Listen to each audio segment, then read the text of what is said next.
नमस्कार मंडळी, स्वागत आहे तुमचं सागर डोकरे गोट फार्म या चॅनलवर. शुभ सकाळ मित्रांनो, सर्वांना जय शिवराय. तर मित्रांनो, एक शेळी तुम्हाला 5 वर्षामध्ये किती उत्पन्न देऊ शकते याच्यावरती आपला आजचा हा व्हिडिओ असणार आहे. व्हिडिओ खूप इंटरेस्ट होणार आहे. व्हिडिओ शेवटपर्यंत बघा. व्हिडिओ आवडल्यास व्हिडिओला लाईक करा, नवीन असेल तर आपल्या चॅनलला सबस्क्राईब करा. तर चला मित्रांनो, जरा वेळ न घालवता मी तुम्हाला थोडक्यात एका शेळीचं उत्पन्न 5 वर्षाचं किती आहे ते मी सांगतोय. तर एका शेळीचं उत्पन्न हे 5 वर्षामध्ये द्राक्षाच्या एक एकर द्राक्ष जर असेल तुमच्याकडं, तर तेवढं उत्पन्न एक एकर द्राक्षाला होणार नाही इतकं एका शेळीपासून 5 वर्षामध्ये उत्पन्न होतं आपल्याला. त्याच्यामध्ये तुम्हाला एक उदाहरण सांगतोय मी. तर राणी उंचेगावचंच उदाहरण आहे. राणी उंचेगाव अंबड तालुका आहे त्यांना. तर या ठिकाणी शेतकरी तर त्यांनी काय केलं माहिती आहे का, 1 एकर शेती मध्ये द्राक्ष लावण्याचा विषय, समजा द्राक्ष लावली त्यांनी. आणि त्यांच्या ज्या मिसेस आहे समजा, त्या मिसेस म्हणले की मला एक शेळी घ्यायची म्हणे. तर ते म्हणे शेळीच्या कुठं नाद लागतं म्हणे, शेळ्या कशाला घ्यायच्या, काय खरं शेळ्यात परवडत नाही, असं तसं बरंच काही त्यांनी सांगितलं त्यांना. पण त्या म्हणल्या नाही म्हणे, मला काही करून एक शेळी घ्यायची. त्यांनी एक शेळी घेतली. एक शेळीपासून सुरुवात केली तर द्राक्षाला 10 लाख रुपये खर्च लागला सुरुवातीला. कंपाऊंड सगळं व्यवस्थित, सगळं तार कंपाऊंड हे करायला 10 लाख रुपये खर्च लागला सुरुवातीला. आणि 5 वर्षाच्या 3 वर्षामध्ये त्या द्राक्षाला पाणी कमी पडल्यामुळे ते द्राक्ष मोडावं लागले. म्हणजे 3 वर्षामध्ये द्राक्ष मोडून टाकली. सगळं खेळ मोडला. 10 लाख रुपये विनाकारण खर्च गेला. त्या ताईनं, ज्या आपल्या ताई आहेत, त्यांनी एका शेळीपासून सुरुवात केली. एका शेळीच्या 5 वर्षामध्ये 81 शेळ्या गेल्या त्यांनी. आता 81 कशा केल्या तुम्ही माणसाने, एका शेळीपासून 81 शेळ्या कशा होतात ते पण मी तुम्हाला सांगतो. सुरुवातीला त्यांनी गाभण शेळी घेतली. गाभण शेळी घेतली, ती शेळी वेल्याच्या नंतर तिनं 2 करडं दिली. ते करडं विकल्याच्या नंतर परत एक शेळी घेतली पिल्लांची. असं करता करता करता 81 शेळ्या त्यांच्याकडं 5 वर्षामध्ये झाल्यात. आणि त्यांची मुलाखत आपले जालनामध्ये जे खरपुडी आहे, त्या खरपुडीच्या अधिकारी जे आहेत समजा, डॉक्टर्स, तिथले जनावरांचे डॉक्टर्स आहे, अधिकारी आहेत, ते प्रशिक्षण केंद्रातले. तर त्यांनी त्यांचं मुलाखत घेतली. तो व्हिडिओ पण यूट्यूबवरती आहे, बघा वाटल्यास तुम्ही. आपली शेती आपली प्रयोगशाळे या चॅनलवर आहे. तर दीपक भाऊंच्या खूप छान मुलाखत आहे. आणि खरंच ते उदाहरण आहे की एक शेळी ही 1 एकर द्राक्षाला कधीच ऐकू शकत नाही. कारण की शेळीला खर्च कमी आहे. तुम्ही एक शेळी जर घेतली तर तिला 0 खर्च आहे. 1ही रुपया खर्च नाही. फक्त खर्च कोणता आहे, तुम्हाला विकत घ्यायला तिला खर्च लागणार, फक्त तेवढे पैसे लागणार, 10-15 हजार रुपये. जशी शेळी घेतली तशी लागेल.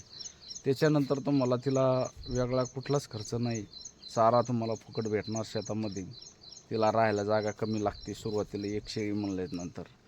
आणि एका शेळीपासून सुरुवात केल्याच्या नंतर त्याचे स्टेप बाय स्टेप तुम्ही त्याच्यातच करडं विकून त्यांचा समजा गोठा वगैरे सगळं करू शकता. तर आपणच, मी तुम्हाला सांगतो, मी सुरुवातीला एकच शेळी घेतली होती. आता ती शेळी कोणती घेतली ती तुम्हाला सांगतो. लंगडी शेळी घेतली का आपण, लंगडी पाठ ती घेतली. म्हणजे तिची आई घेतली होती बरं का. त्यावेळेस ही होती आणि एक बोकड होता. त्या बोकडानं काय केलं माहिती आहे का, त्याच्या आईला परेशान करू लागला. तर तिनं काय केलं माहिती आहे का, तिचं जे अवघड जागा असते त्या बोकडाची, त्या बोकडाच्या जागेवर शिंग मारलं. शिंग मारल्याच्या नंतर तो बोकड जागीच जाखडला आणि तो काही म्हणजे कुठल्याच कामी नाही राहिला. व्यापाऱ्याला दाखवला. व्यापाऱ्यानं पहिल्या दिवशी 5,000ला मागितलं, 4,800 रुपयाला मागितला. दुसऱ्या दिवशी दाखवला, दिला नाही 4,800. दुसऱ्या दिवशी 3,800 रुपयाला द्यावा लागला. कारण की तो बोकड कुठल्याच कामी नव्हता, तो एक्सपायर होण्याच्या गिनतीमध्ये आला होता. त्याच्यानंतर मग आपण काय केलं माहिती आहे की, ही पाठ ठेवली, ती शेळी ठेवली. ह्या पाठीला आपण आतापर्यंत पण विकलं नाही. हिनं आपल्याला भरपूर धन दिलं आहे. जवळपास 5 वर्षामध्ये हिनं जवळपास 2-1 लाख रुपयाचं धन दिलेलं आहे. आता सोन्या पण तिचं आहे जवळपास 25 ते 30 हजार रुपयाचा सोन्या आहे आपला बोकड. ती पाठ पण तिची आहे, ती पलीकडली त्यामध्ये बघू शकता, ती पाठ तिचीच आहे. त्याच्यानंतर तुम्हाला सांगतो कुठे ती पाठी, हे बघ ही एक पाठ आणि दुसरी पाठ कोणीकडे, तर ती एक पाठ. ह्या 2 पाठी तिचेच आहे. म्हणजे 1 2 3 आणि 4, सध्या आपल्याकडे 3 पाठी आणि एक बोकड आता सध्या अवेलेबल आहे. ती पाठ बघा, ती पाठ आता जवळपास 8-9 महिन्याची असेल, 8 महिन्याचे पुढे झाले असतील तिला. तर मित्रांनो, एक शेळी ही एवढी काही सोपी समजू नका तुम्ही. एका शेळीपासून आपण 5 वर्षामध्ये खूप काही कमवू शकतो. एक शेळी तुम्हाला 5 वर्षामध्ये लाखोनं धन देऊ शकते. फक्त तेवढं डोकं लावून जर केलं तर 100% त्याच्यामध्ये भरपूर प्रॉफिट आहे.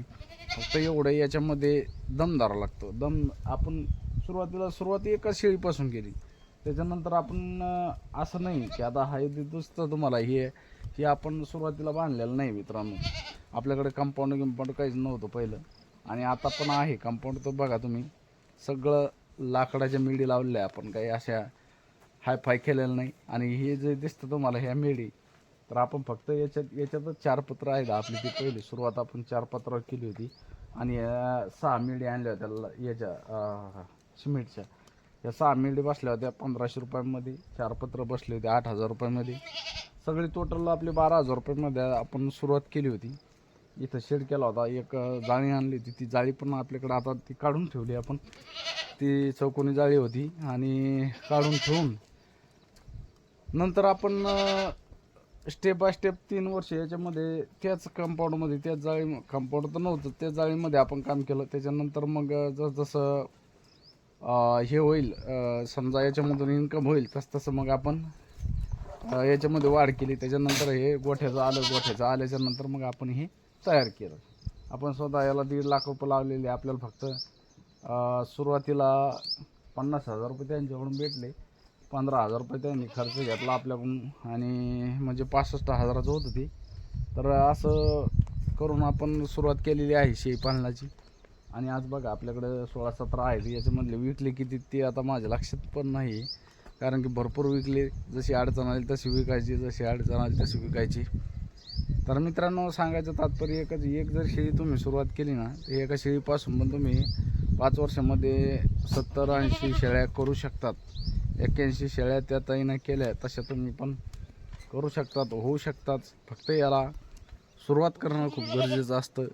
तुम्ही सुरुवातीच्या अगोदर जर निगेटिव्ह झाले तर मग तुम्हाला कोणी त्याच्यामध्ये हे करू शकत नाही, तुम्हाला सांगू शकत नाही की बाबा तुम्ही, कारण की ह्या गोष्टी आपल्या स्वतःच्या मनावर असतात. हे लोकांनी तुम्हाला किती सांगितलं त्याचा काही फरक पडत नसतो. फक्त आपल्याला स्वतः जर मनामध्ये जिद्द असेल करण्याची कोणताही व्यवसाय, तरच करू शकतो माणूस. नाहीतर लोक तुम्हाला म्हणले हा व्यवसाय करा, तो व्यवसाय करा, तर नाही करू शकत. याला स्वतःची जिद्द लागते. आणि मित्रांनो, व्यवसाय कुठला पण करा, त्याच्यामध्ये तुम्हाला मनापासून व्यवसाय करावा लागेल, तेव्हा तुम्ही त्याच्यामध्ये सक्सेस होऊ शकता. बाकी आता तुम्हाला सांगायचं म्हणजे आपल्याकडं सध्या 100, 150, 200 शेळ्या असत्या, 200पर्यंत असते. पण आपण तेवढ्या अडचणीमुळं आपलं याच्यात सगळं आहे. आपल्याकडे 1 एकर क्षेत्र आहे, त्याच्यामुळं आपला सगळा उदरनिर्वाह याच्यावर असतो, या शेळी पालनावर असतो. त्याच्यामुळं आपण शेळ्या जास्त वाढवल्या नाही. इथून समोर बघू, आता तुमचा सपोर्ट असेल तर 100% आपण वाढवू, त्याच्यामध्ये वाढ करू. तुमचं सहकार्य पाहिजे फक्त मला. तुम्ही जास्त सपोर्ट करसाल तसं आपण शेळी पालन वाढू शकतो. त्याच्यामध्ये तुम्हाला माहिती देण्याचा पण प्रयत्न करू शकतो. तर मित्रांनो, असं आहे आपलं शेळी पालन.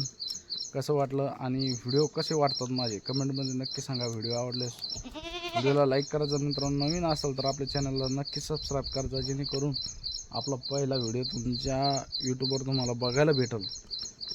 तर मित्रांनो, चला थांबतो इथंच, आता व्हिडिओ खूप मोठा होत आहे.